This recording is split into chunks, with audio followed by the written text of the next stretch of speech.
Alright, so I just came back from the junkyard, and I bought 4 ignition coils for like $80. Um, it's the same thing I did last time, and but I was tight on money. But my check engine light went off. The rough idle, it's not a rough idle anymore. Car's running great.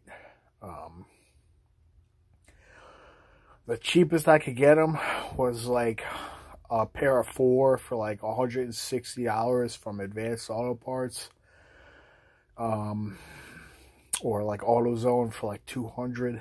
I could have gotten them online for like $50 for like a pair of 4, but the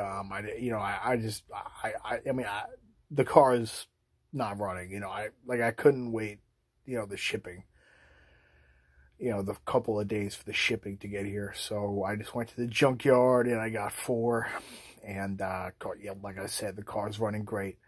I had a problem with the obd2 port. It wasn't, there was no signal coming from it, so I changed its fuse number 23 under the hood, and that's the obd2 port. It's the obd2/radio port, radio fuse, and I changed that, and the obd2 started working, and I was able to get the code off of it. A rough idle. I changed the spark plugs, I cleaned the PCV valve, and I cleaned the HGR valve. Nothing happened, and I changed the ignition coils, and the code went away. So it turned out to be the ignition coils.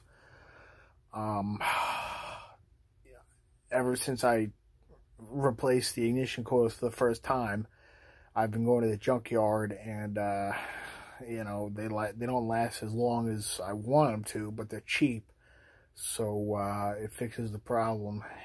I think now I'm gonna save up $50 and get some spare ignition coils just to put in my shelf, and I'll have them for next time, so that these junkyard replacements, I don't keep going to them. But yeah, it's fixed.